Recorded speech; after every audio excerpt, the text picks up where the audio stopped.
Hello and welcome to my laundry room. I'm excited to do this video because it's been a long time coming.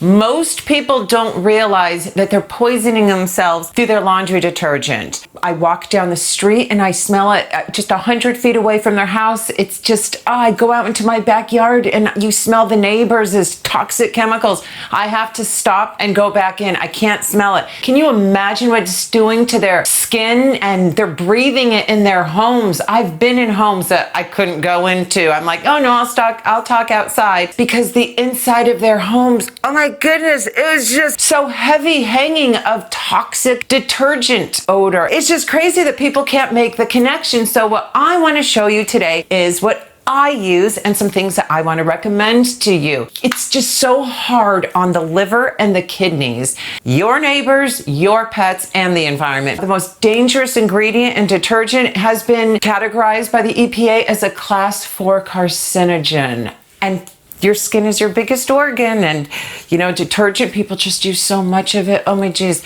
If you don't want to do this, the easiest thing to do is go to your health food store and find a plant-based detergent, okay? Derived from plants. I used baking soda and borax as well in my washer. It didn't really work that well for me. These two just couldn't get it out.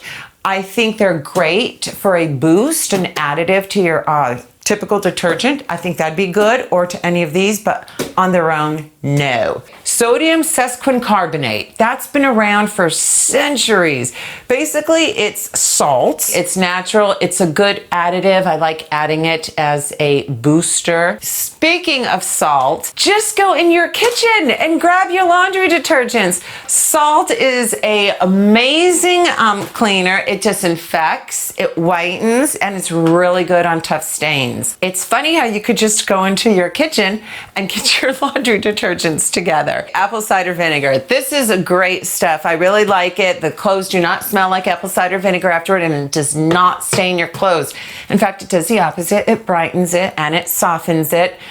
Some people like to use a little apple cider vinegar in their rinse cycle because it really does soften the clothes naturally, non-toxically. So I do like apple cider vinegar. For this bottle, it's $6, okay, in a Walmart. You could get organic for a few pennies more if you're into organic. And then we have the distilled white vinegar. It's a lot cheaper than apple cider vinegar, and it works just as well. Speaking of the kitchen, lemons also have a role to play in the laundry room. It really freshens, brightens, gives it such a really nice smell, of course, that lemon scent, but it cleans, and I like adding it to all my wash. I always have a jar of lemon juice in my fridge. It lasts I change it up every about 3 days because I use it in my salad and in my laundry. It's just a nice booster for it. Okay, hydrogen peroxide, great cleaner. It does brighten, it disinfects. It's not bad for the environment. None of these are bad for the environment. It's good for your skin. I do like using this as a booster or an additive to my wash. And this is Miracle Soap. I love this. Just a little capful in a large load will do the trick. It'll get your clothes clean and smelling really fresh. And I love the ingredients.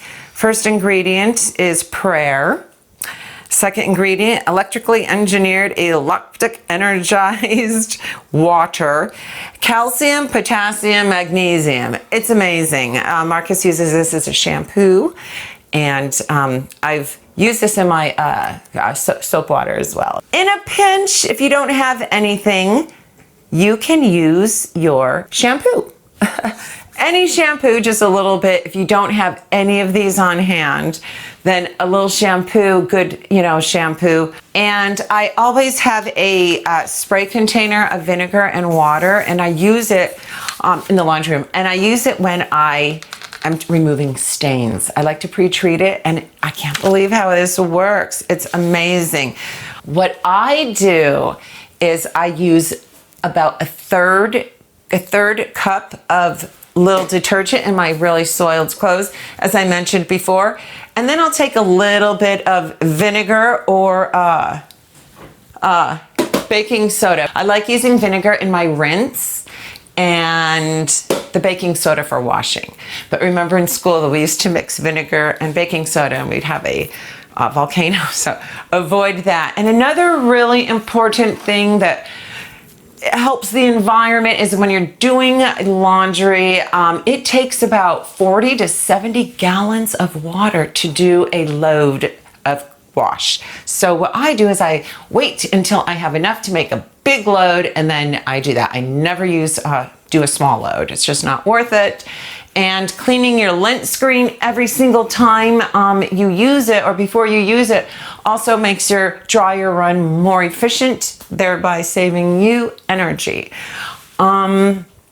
So I'd love to hear what works for you guys, because I'm always in search of bettering my world, myself, and everyone else. So please, if you have great tips, I'd love to hear them. So I just wanted to open some people's eyes. If you're going through life, not really thinking about what your laundry detergent is doing and how it's affecting your body, now is the time to think about it, okay?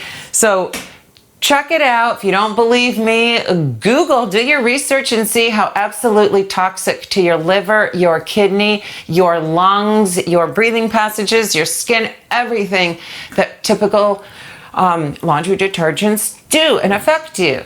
Okay, so I really hope to see you in the kitchen next time, but I had to do this laundry video because it has been a constant for me for decades. Just being in front of somebody or behind somebody and having to cover my nose because they are emanating the most toxic detergent smell ever. People just use way too much detergent. Our clothes are not that dirty. Okay, so I look forward to seeing you again really soon in the kitchen, my favorite room in the entire house.